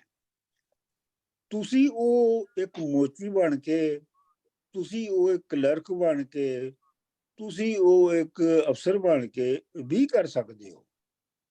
ਮਸਲਾ ਹੈਗਾ ਉਸ ਤਾਲੁਕ ਜਿਹੜੀ ਹੈ, ਉਸ ਤਾਲੁਕ ਨੂੰ ਵੱਖਰਾ ਕਰਨਾ, ਜਿਹੜਾ ਆਮ ਵਿਹਾਰ ਵਿੱਚ ਹੋ ਰਿਹਾ ਹੈ। ਯਾਨੀ ਕਿ ਤੁਸੀਂ ਇੱਕ ਪੈਰਾਸਿਟਿਕ ਆਪਣੀ ਐਗਜ਼ਿਸਟੈਂਸ ਨਹੀਂ ਰੱਖਣੀ। ਹਾਂਜੀ, ਮਤਲਬ ਇਹਦਾ ਮਤਲਬ ਇਹ ਨਹੀਂ ਹੈ ਕਿ ਤੁਸੀਂ ਪੈਰਾਸਾਈਟ ਹੋ ਜਾਓ। ਮੈਂ ਇਹ ਆਪਣੇ ਵੱਲੋਂ ਇਸ ਬੈਚ 'ਚ ਨਹੀਂ ਆਇਆ, ਲੇਕਿਨ ਮੈਂ ਇਹ ਆਪਣੇ ਵੱਲੋਂ ਗੱਲ ਕਰ ਰਿਹਾ ਹਾਂ। ਮੈਂ ਦੋਵਾਂ ਨੂੰ ਗੜਬੜ ਨਹੀਂ ਕਰਨਾ ਚਾਹੁੰਦਾ ਕਿ ਇਹਦਾ ਮਤਲਬ ਆਮ ਤੌਰ ਤੇ ਇਹ ਨਹੀਂ ਹੈ ਕਿ ਦੁਨੀਆ ਤਰਕ ਕਰਕੇ ਜੰਗਲ 'ਚ ਜਾ ਬੈਠੋ, ਔਰ ਇਹਨਾਂ ਵਿੱਚੋਂ ਮੋਸਟਲੀ ਤੇ ਨੇ ਤੇ ਕੀਤਾ ਵੀ ਨਹੀਂ ਹੈ। ਮਸਲਨ ਬਾਬਾ ਫਰੀਦ ਜਿਹੜੇ ਨੇ, ਉਹ ਵਿਆਹੇ ਵਰੇ ਬੰਦੇ ਸਨ, ਉਹਨਾਂ ਦੀਆਂ 3 ਬੀਵੀਆਂ ਸਨ, 4 ਮੁੰਡੇ ਸਨ, 2 ਕੁੜੀਆਂ ਸਨ, ਤੇ ਉਹ ਆਮ ਜਿਵੇਂ ਬੰਦੇ ਰਹਿੰਦੇ ਨੇ ਉਹ ਵੀ ਰਹਿੰਦੇ ਸਨ, ਲੇਕਿਨ ਆਮ ਬੰਦਿਆਂ ਤਰ੍ਹਾਂ ਰਹਿੰਦੇ ਵੀ ਨਹੀਂ ਸਨ। ਤੋ ਮਤਲਬ ਇਹ ਹੈ ਕਿ ਇਸ ਰਹਿੰਦਿਆਂ ਹੀ ਇਸ ਦੁਨੀਆ ਦੇ ਨਾਲ ਉਹ ਵਰਤਾਰਾ ਨਹੀਂ ਰੱਖਣਾ ਜਿਹੜਾ ਕਿ ਬਸਤਾਂ ਦਾ ਇੱਕ ਦੂਜੇ ਦੇ ਨਾਲ ਹੈ, ਸ਼ੈਵਾਂ ਦਾ ਇੱਕ ਦੂਜੇ ਦੇ ਨਾਲ ਹੈ। ਯਾਨੀ ਵਿਕਣ ਵਾਲੀਆਂ ਤੇ ਖਰੀਦੀ ਜਾਣ ਵਾਲੀਆਂ ਸ਼ੈਵਾਂ ਦਾ ਜੋ ਇੱਕ ਦੂਜੇ ਦੇ ਨਾਲ ਹੈ, ਉਹ ਤਾਲੁਕ ਨਹੀਂ ਰੱਖਣਾ, ਬਲਕਿ ਇੱਕ ਇਨਸਾਨੀ ਤਾਲੁਕ ਬਣਾਉਣਾ ਹੈ। ਡਾਕਟਰ ਸਾਹਿਬ, ਵੈਸੇ ਦਿਸ ਇਜ਼ ਵੈਰੀ ਇੰਟਰਸਟਿੰਗ। ਇਹ ਬੜੀ ਦੇਰ ਬਾਅਦ ਮੈਨੂੰ ਸਮਝ ਆਇਆ ਕਿ ਜਿਹੜਾ ਫਾਰਮੂਲਾ ਵਿਕਦਾ ਪਿਆ ਵੇ ਆਮ ਸੋਸ਼ਲ ਮੀਡੀਆ ਤੇ ਆਮ ਕਿਤਾਬਾਂ ਦੇ ਵਿੱਚ, ਉਹ ਇਹ ਵਿਕਦਾ ਪਿਆ ਕਿ ਜੀ ਜਿਹੜਾ ਫਕੀਰ ਹੈ, ਜਿਹਨੂੰ ਇਸ਼ਕ ਹੋਇਆ, ਉਹਨੇ ਇਸ ਦੁਨੀਆ ਨੂੰ ਬਿਲਕੁਲ ਤਿਆਗ ਦਿੱਤਾ ਹੈ ਔਰ ਜਾ ਕੇ ਜੰਗਲਾਂ 'ਚ ਬਹਿ ਗਿਆ ਹੈ, ਔਰ ਆਪਣੇ ਰੱਬ ਨਾਲ ਇੱਕ ਹੋਣ ਵਾਸਤੇ ਉਹਨੇ ਸਭ ਕੁਝ ਛੱਡ ਦਿੱਤਾ ਹੈ, ਔਰ ਉਹਦੇ ਦੁਨੀਆ ਤੋਂ ਕੱਟ ਗਿਆ ਹੈ, ਔਰ ਉਹਦਾ ਇਨਸਾਨਾਂ ਨਾਲ ਕੋਈ ਤਾਲੁਕ ਨਹੀਂ, ਕਿਉਂਕਿ ਇਨਸਾਨਾਂ ਨਾਲ ਤਾਲੁਕ ਜਿਹੜਾ ਹੈ ਉਹ ਅਟੈਚਮੈਂਟ ਕ੍ਰੀਏਟ ਕਰਦਾ ਹੈ, ਚੀਜ਼ਾਂ ਨਾਲ ਤਾਲੁਕ ਅਟੈਚਮੈਂਟ ਕ੍ਰੀਏਟ ਕਰਦਾ ਹੈ, ਉਹ ਅਟੈਚਮੈਂਟ ਪ੍ਰੋਬਲਮਸ ਕ੍ਰੀਏਟ ਕਰਦਾ ਹੈ ਤੇ ਉਹ ਦੁਖਾਂਤ ਪੈਦਾ ਕਰਦਾ ਹੈ। ਲੇਕਿਨ ਇਹ ਬਹੁਤ ਇੰਟਰਸਟਿੰਗ ਹੈ, ਇਹ ਜਿਹੜਾ ਤੁਸੀਂ ਨਵਾਂ ਪੱਖ ਸਰ ਦੱਸਦੇ ਪਏ ਹੋ। ਉਹ ਤੇ ਜਾਲਾਂ ਵਾਲੀ ਗੱਲ ਹੈਗੀ ਹੈ ਨਾ। ਮਤਲਬ ਹੁਣ ਵਾਰਿਸ ਸ਼ਾਹ ਜਿਹੜਾ ਹੈ, ਉਹ ਜਿਹੜਾ ਕਰੈਕਟਰ ਕ੍ਰੀਏਟ ਕਰਦਾ ਹੈ ਐਸੇ ਬੰਦੇ ਦਾ ਜਿਹੜਾ ਮਰਨ ਤੋਂ ਪਹਿਲੇ ਜਿਹਨੇ ਮਰਨਾ ਹੈ, ਉਹ ਜਿਹੜਾ ਕਰੈਕਟਰ ਕ੍ਰੀਏਟ ਕਰਦਾ ਹੈ, ਉਹ ਦੁਨੀਆ ਦੇ ਵਿੱਚ ਹੀ ਰਹਿ ਰਿਹਾ ਹੈ। But Dr. Manzoor, all writers and creatives automatically isolate themselves. Like, when writing a book or writing a poem, it's a solitary come, isn't it? I don't know. ਨਹੀਂ, ਜਿਹੜਾ ਪੋਇਟਿਕ ਅਮਲ ਹੈ, ਜਿਹੜਾ ਕ੍ਰੀਏਟਿਵਿਟੀ ਦਾ ਜਿਹੜੀ ਕੰਡੀਸ਼ਨ ਹੈ ਜਾਂ ਜਿਹੜੀ situation ਹੁੰਦੀ ਹੈ, ਉਹ ਬੜੀ ਵੱਖ-ਵੱਖ ਹੁੰਦੀ ਹੈ। ਇਹ ਵੀ ਐਵੇਂ ਮਤਲਬ ਕਲੀਸ਼ੇ ਹੀ ਹੈਗਾ ਕਿ ਤੁਸੀਂ ਆਪਣੇ ਆਪ ਨੂੰ ਦੁਨੀਆ ਤੋਂ ਵੱਖ ਕਰਕੇ ਤੇ ਫਿਰ ਤਾਂ ਤੁਹਾਨੂੰ ਉਹ ਤੁਸੀਂ ਲਿਖਦੇ ਹੋ ਤੇ ਉਹ ਸ਼ਾਇਰੀ ਲਿਖਦੇ ਹੋ ਜਾਂ ਕੁਛ ਹੋਰ ਕਰਦੇ ਹੋ। ਐਸਾ ਨਹੀਂ ਹੁੰਦਾ। ਐਸਾ ਹੁੰਦਾ ਹੈ ਕਿ ਤੁਸੀਂ ਸ਼ਾਵਰ ਲੈ ਰਹੇ ਹੋ ਤੇ ਸ਼ਾਵਰ ਲੈਂਦਿਆਂ ਤੁਹਾਨੂੰ ਇੱਕ ਨਵੀਂ ਚੀਜ਼ ਜਿਹੜੀ ਹੈ, ਉਹ ਇੱਕ ਨਵੀਂ ਲਾਈਨ, ਇੱਕ ਨਵੀਂ ਨਜ਼ਮ, ਇੱਕ ਨਵਾਂ ਬੈਤ ਜਿਹੜਾ ਤੁਹਾਡੇ ਜ਼ਿਹਨ ਦੇ ਵਿੱਚ ਆ ਜਾਂਦਾ ਹੈ। ਮਤਲਬ ਇਹ ਹੈ ਕਿ ਉਹ ਇੱਕ ਵੱਖਰਾ ਸਵਾਲ ਹੈਗਾ ਹੈ। ਇੱਥੇ ਸਵਾਲ ਇਹ ਹੈਗਾ ਕਿ ਜਿਹੜਾ ਹਯਾਤੀ ਦਾ ਸੋਰਸ ਹੈ ਉਹ ਕੀ ਹੈ ਔਰ ਉਹਨੂੰ ਕਿਵੇਂ ਲੱਭਿਆ ਜਾਏ। ਬਸ ਮੈਂ ਇੰਨੀ ਗੱਲ ਕਰਨੀ ਹੈ, ਇਸ ਤੋਂ ਬਾਅਦ ਹੁਣ ਨਹੀਂ ਕਰਨੀ। ਇੱਕ ਛੋਟੀ ਜਿਹੀ ਗੱਲ ਮੈਂ ਕਰਨਾ ਚਾਹੁੰਦਾ ਡਾਕਟਰ ਸਾਹਿਬ, ਇਹਦੇ ਵਿੱਚ ਨਾ ਇਹ ਜਿਹੜੀ ਅੰਦਰ ਹਯਾਤੀ ਔਰ ਜਿਹੜੀ ਬਾਹਰ ਦੀ ਗੱਲ ਹੈ ਨਾ, ਉਹ ਸਾਡਾ ਸਿਵਲ ਰਾਈਟਸ ਦੀ ਗੱਲ ਹੈ, ਦੁਨੀਆ ਨੂੰ ਛੱਡਣ ਦੀ ਗੱਲ ਨਹੀਂ। ਉਹਦੇ 'ਚ ਅਕਸਰ ਇਹੀ ਮਾਮਲਾਤ 'ਚ ਇਹੀ ਕਿਹਾ ਜਾਂਦਾ ਹੈ ਕਿ ਤੁਸੀਂ ਅੰਦਰ ਹਯਾਤੀ ਪਾ ਕੇ ਤੇ ਆਪਣੇ ਇਸ ਹਯਾਤੀ ਦੇ ਨਾਲ, ਇਸ ਫਿਤਰਤ ਦੇ ਨਾਲ ਜੁੜੇ ਰਹੋ, ਕਰਦੇ ਰਹੋ, ਖਾਂਦੇ ਵੀ ਰਹੋ, ਪੀਓ ਵੀ, ਲੇਕਿਨ ਆਪਣੇ ਜਿਹੜੇ ਕਿੱਥੋਂ ਅੱਗੇ ਤੁਸੀਂ ਦੂਜੇ ਨੂੰ ਵਾਸਤੇ ਨੁਕਸਾਨਦੇਹ ਹੋ ਜਾਣਾ ਹੈ, ਕਿੱਥੇ ਤੁਸੀਂ ਝੂਠ ਬੋਲ ਦੇਣਾ, ਕਿੱਥੇ ਤੁਸੀਂ ਕਿਸੇ ਨੂੰ ਤਕਲੀਫ ਦੇ ਦੇਣੀ ਹੈ, ਜਾਂ ਜਿੱਥੇ ਉਹ ਚੀਜ਼ਾਂ ਆ ਜਾਂਦੀਆਂ, ਉਹਦੇ ਵਿੱਚ ਲਾਈਨ ਡਰਾ ਕਰਨਾ ਜਿਹੜਾ ਨਾ, ਇਹ ਰਮਜ਼ ਉਹ ਹੈ ਕਿ ਜਿਹੜੀ ਮਰਨ ਥੀ ਅੱਗੇ ਮਰ ਗਏ ਬਾਹੂ। ਇਹਦੇ ਵਿੱਚ ਇੱਕ ਹੋਰ ਜਿਹੜਾ ਮੈਨੂੰ ਸਮਝ ਆਉਂਦਾ, ਮਰਨ ਥੀ ਅੱਗੇ ਮਰ ਗਏ ਬਾਹੂ, ਉਹ ਹੈ ਕਿ ਜਿਹੜੀ ਸਾਡੀ ਮਿਥਾਲੋਜੀਜ਼ ਨੇ ਨਾ ਸਾਰੀਆਂ, ਉਹਨਾਂ 'ਚ ਇਹੀ ਕਿਹਾ ਜਾਂਦਾ ਹੈ ਕਿ ਮਰਨ ਤੋਂ ਬਾਅਦ ਅਸਲ ਜ਼ਿੰਦਗੀ ਸ਼ੁਰੂ ਹੋਣੀ ਹੈ। ਤੇ ਉਹ ਕਹਿੰਦੇ ਨੇ ਕਿ ਜਦੋਂ ਤੁਸੀਂ ਦੂਜਿਆਂ ਦੀ ਹਯਾਤੀ ਨੂੰ, ਦੂਜਿਆਂ ਦੀ ਹੋਂਦ ਨੂੰ ਐਕਸੈਪਟ ਕਰ ਲੈਂਦੇ ਹੋ ਔਰ ਉਹਨਾਂ ਦੀ ਹੋਂਦ ਨੂੰ ਤੰਗ ਨਹੀਂ ਕਰਦੇ ਉਹਨਾਂ ਨੂੰ, ਔਰ ਆਪਣੇ ਆਪ ਵਿੱਚ ਰਹਿ ਕੇ ਆਪਣੀ ਹਯਾਤੀ, ਆਪਣੀ ਹੋਂਦ ਨੂੰ ਜੂੰਦੇ ਹੋ, ਤੇ ਫਿਰ ਇੰਝ ਹੀ ਹੈ ਕਿ ਜਿਸ ਨਾਲ ਤੁਸੀਂ ਮਰਨ ਤੋਂ ਬਾਅਦ ਦੇ ਅੱਧੀ ਜ਼ਿੰਦਗੀ ਪਾ ਜਾਂਦੇ ਹੋ, ਹਮੇਸ਼ਾ ਰਹਿਣ ਵਾਲੀ ਉਹ ਜ਼ਿੰਦਗੀ ਹੋ ਜਾਂਦੀ ਹੈ। ਜਿਸ ਨਾਲ ਉਹ ਖਵਾਜਾ ਖਿਜ਼ਰ ਕੋਲੋਂ ਲੋਕ ਪਾਣੀ ਲੈਂਦੇ ਸਨ ਕਿ ਸਾਨੂੰ ਹਮੇਸ਼ਾ ਰਹਿਣ ਵਾਲੀ ਜ਼ਿੰਦਗੀ ਲੱਭ ਜੇ। ਤੇ ਜਦੋਂ ਬੰਦਾ ਆਪਣੇ ਅੰਦਰ ਆ ਜਾਏ, ਆਪਣੇ ਸੱਚਾਈ 'ਚ ਆ ਜਾਏ, ਆਪਣੀ ਇਮਾਨਦਾਰੀ 'ਚ ਆ ਜਾਏ, ਆਪਣੀ ਮੁਹੱਬਤ 'ਚ ਆ ਜਾਏ, ਉਹਦੀ ਨਫ਼ਰਤ ਖਤਮ ਹੋ ਜਾਏ, ਉਹਦਾ ਪਛਤਾਵਾ ਖਤਮ ਹੋ ਜਾਏ, ਉਹਦੀ ਲੜਾਈ ਖਤਮ ਹੋ ਜਾਏ, ਉਹਦਾ ਲਾਲਚ ਖਤਮ ਹੋ ਜਾਏ, ਤੇ ਉਹ ਇੰਝ ਹੀ ਹੈ ਕਿ ਜਿਸ ਤਰ੍ਹਾਂ ਉਹਨੂੰ ਹਮੇਸ਼ਾ ਦੀ ਜ਼ਿੰਦਗੀ ਲੱਭ ਗਈ। ਮੈਂ ਇਹਦੀ ਜਿਹੜੀ ਹੈ ਨਾ, ਇਹ ਫਰਕ ਜਿਹੜੀ ਮੈਂ ਗੱਲ ਕਰ ਰਿਹਾ ਸਾਂ, ਮੈਂ ਉਹਦੀ ਇੱਕ ਬੜੀ ਤੁਹਾਨੂੰ ਪੈਡੈਸਟਰੀਅਨ ਮਿਸਾਲ ਦੇ ਸਕਣਾ ਹੈ। ਮਿਸਾਲ ਦੇ ਤੌਰ ਦੇ ਉੱਤੇ ਮੈਨੂੰ ਸਰਦੀ ਗਰਮੀ ਤੋਂ ਬਚਣ ਲਈ ਇੱਕ ਕਵਰਡ ਜਗ੍ਹਾ ਦੀ ਲੋੜ ਹੈ, ਜਿਹਨੂੰ ਅਸੀਂ ਮਕਾਨ ਕਹਿ ਸਕਦੇ ਹਾਂ। ਹਰ ਬੰਦੇ ਨੂੰ ਲੋੜ ਹੈ। ਪੇਟ ਭਰਨ ਲਈ ਰੋਟੀ, 2 ਰੋਟੀਆਂ ਚਾਹੀਦੀਆਂ ਨੇ ਦਿਨ 'ਚ, ਉਹ ਵੀ ਸਾਰਿਆਂ ਬੰਦਿਆਂ ਦੀ ਲੋੜ ਹੈ।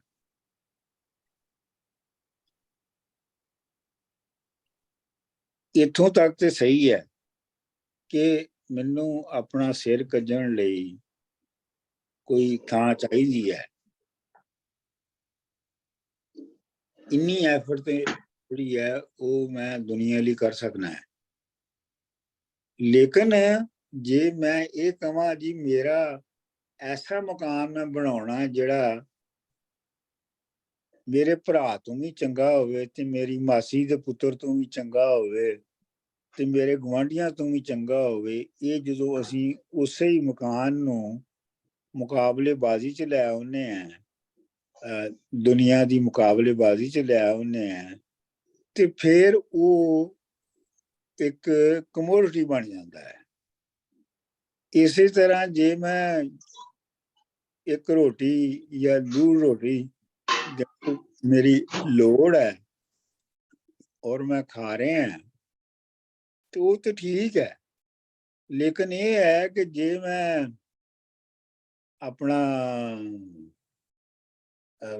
ਵਿਖਾਵੇ ਲਈ, ਲੋਕਾਂ ਲਈ ਜਾਂ ਲੋਕਾਂ ਦੇ ਕਹੇ ਦੇ ਮੁਤਾਬਕ ਮੈਂ ਮੁਰਗ ਮੁਤੰਜਣ ਹੀ ਲੱਭਣਾ ਸ਼ੁਰੂ ਕਰ ਦਿਆਂ ਤੇ ਉਹ ਇੱਕ ਵੱਖਰੀ ਪੈਟਰਨ ਹੈ ਜ਼ਿੰਦਗੀ ਦਾ। ਮੈਂ ਪ੍ਰੈਕਟੀਕਲ ਗੱਲ ਕਰ ਰਿਹਾ ਇੱਥੇ, ਮੈਂ ਕੋਈ ਐਕੈਡੈਮਿਕ ਗੱਲ ਨਹੀਂ ਕਰ ਰਿਹਾ। ਤੁਸੀਂ ਇਹ ਵੇਖੋਗੇ ਕਿ ਆਮ ਤੌਰ ਦੇ ਉੱਤੇ ਇਹ ਹੁਣ ਲੋਕੀ ਰੀਅਲ ਸਟੇਟ ਖਰੀਦਦੇ ਨੇ, ਮਕਾਨ ਖਰੀਦਦੇ ਨੇ, ਅਪਾਰਟਮੈਂਟ ਚੋਂ ਵੱਡੇ ਘਰ ਜਾਂਦੇ ਨੇ, ਵੱਡੇ ਤੋਂ ਹੋਰ ਵੱਡੇ ਘਰ ਜਾਂਦੇ ਨੇ, ਉਤੋਂ ਅੱਗੇ ਤੋਂ ਅੱਗੇ। ਉਹ ਉਹਨਾਂ ਦੀ ਆਮ ਤੌਰ ਤੇ ਲੋੜ ਨਹੀਂ ਹੁੰਦੀ, ਉਹ ਸਿਰਫ ਸ਼ੋਅ ਮਾਰਨੀ ਹੁੰਦੀ ਹੈ ਕਿ ਦੇਖਿਆ ਜੇ ਮੈਂ ਕਿੱਡੀ ਵੱਡੀ ਸ਼ੈ।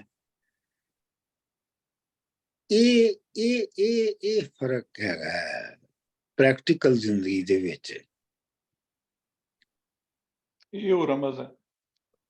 ਇਹ ਡਾਕਟਰ ਸਾਹਿਬ ਤੁਸੀਂ ਪਿਛਲੀ ਕਾਫੀ ਕਹੀ ਸੀ ਕਿ ਸਰਪਲਸ ਜਿਹੜਾ ਇਹੋ ਹੀ ਰਮਜ਼ ਹੈ ਨਾ। ਮਤਲਬ ਇਹ ਹੈ ਕਿ ਬਈ ਮੈਂ ਆਪਣੇ ਇਹ ਛੋਟੀ ਜੀ ਥਾਂ ਦੇ ਉੱਤੇ ਖੁਸ਼ ਹਾਂ, ਸੌ ਜਾਨਾ, ਆਰਾਮ ਨਾਲ ਉੱਠ ਪੈਂਦਾ, ਤੇ ਮੈਨੂੰ ਕਾਹਦੀ ਤਕਲੀਫ ਪਈ ਹੈ ਕਿ ਮੈਂ ਕੋਈ ਐਸੀ ਚੀਜ਼ ਲੱਭਾਂ ਜਾਂ ਖਰੀਦਾਂ ਜਾਂ ਬਣਾਵਾਂ ਜਿਹੜੀ ਸਿਰਫ ਇਸ ਲਈ ਬਣਾਵਾਂ ਕਿ ਜੀ ਲੋਕੀ ਵਾਹ ਵਾਹ ਕਰ ਦੇਣਗੇ। ਤੇ ਫਿਰ ਤੇ ਮੈਂ ਤੇ ਆਪ ਨਹੀਂ ਨਾ ਜ਼ਿੰਦਾ ਰਹਿ ਰਿਹਾ, ਮੇਰੀ ਥਾਂ ਤੇ ਉਹ ਲੋਕਾਂ ਦੀ ਵਾਹ ਵਾਹ ਜ਼ਿੰਦਾ ਰਹਿ ਰਹੀ ਹੈ ਨਾ। ਬਿਲਕੁਲ। ਤੇ ਮੇਰਾ ਖਿਆਲ ਹੈ ਕਾਫੀ ਹੋ ਗਈ ਇਹ ਗੱਲ। ਤੇ ਕਹਿੰਦੇ ਨੇ ਚਾਹ ਪੀਣੀ ਹੁੰਦੀ ਹੈ, ਉਹ ਚਾਹ ਦੀ ਇਤਨੀ ਕੀਮਤ ਨਹੀਂ ਹੈ ਜਿਸ ਪਿਆਲੇ ਵਿੱਚ ਹੈ ਉਹਦੀ ਕੀਮਤ ਹੁੰਦੀ ਹੈ ਦੁਨੀਆ ਵਿੱਚ। ਹਾਂਜੀ ਬਿਲਕੁਲ ਬਿਲਕੁਲ ਬਿਲਕੁਲ। ਡਾਕਟਰ ਸਾਹਿਬ ਕਮੈਂਟ ਕਰਨਾ ਸੀ ਬਿਲਕੁਲ ਕਿ ਤੁਸੀਂ ਦੱਸਿਆ ਸੀ ਕਿ ਇੱਕ ਫਕੀਰ ਦੀ ਜ਼ਿੰਦਗੀ ਵਿੱਚ ਔਰ ਆਮ ਇੱਕ ਬੰਦੇ ਦੀ ਜ਼ਿੰਦਗੀ ਵਿੱਚ ਇੰਨਾ ਫਰਕ ਹੈ ਕਿ ਫਕੀਰ ਜਿਹੜਾ ਉਹ ਸਰਪਲਸ ਨਹੀਂ ਰੱਖਦਾ। ਹਾਂਜੀ, ਸਰਪਲਸ ਤੋਂ ਅਗਰ ਤੁਸੀਂ ਛੁਟਕਾਰਾ ਪਾ ਲੈਂਦੇ ਹੋ। ਇੱਥੇ ਫਕੀਰ ਦਾ ਮਤਲਬ ਵੀ ਉਹ ਨਹੀਂ ਹੈ ਜਿਹਨੇ ਕੱਪੜੇ ਲਾਏ ਨੇ ਤੇ ਦਾੜੀ ਤੇ ਸਿਰ ਦੇ ਵਾਲ ਬਣਾਏ ਨੇ, ਜਿਹਨੇ ਇੱਕ ਖਾਸ ਸ਼ਕਲ ਬਣਾਈ। ਉਹ ਫਕੀਰ ਦਾ ਮਤਲਬ ਉਹ ਨਹੀਂ ਹੈ। ਜੀ ਜੀ ਜੀ ਬਿਲਕੁਲ ਠੀਕ। ਫਕੀਰ ਜਿਹੜਾ ਹੈ ਉਹ ਕੋਟ ਪਤਲੂਨ ਵਾਲਾ ਵੀ ਹੋ ਸਕਦਾ ਹੈ ਜੀ। ਇਹ ਜਿਹੜਾ ਤੁਸੀਂ ਸਰਪਲਸ ਵਾਲਾ ਕਨਸੈਪਟ ਦੱਸਿਆ ਸੀ ਨਾ, ਉਹ ਵੀਰ ਕੀਤਾ ਸੀ ਇਹਦੇ ਵਿੱਚ ਪੱਖ, ਇਹਦਾ ਇੱਕ ਪੱਖ ਦੱਸਿਆ ਸੀ। That was very interesting. ਉਹ ਜਿਹੜਾ ਉਹ ਏਲੀਏਨੇਸ਼ਨ ਨਾਲ ਜੁੜਿਆ ਹੋਇਆ ਹੈ, ਉਹ ਫਿਰ ਕਦੀ ਗੱਲ ਕਰਾਂਗੇ। ਠੀਕ, ਓਕੇ ਡਾਕਟਰ ਸਾਹਿਬ। ਓਕੇ ਜੀ, ਥੈਂਕ ਯੂ, ਬਾਏ ਬਾਏ ਜੀ। ਬਾਏ। Abraka.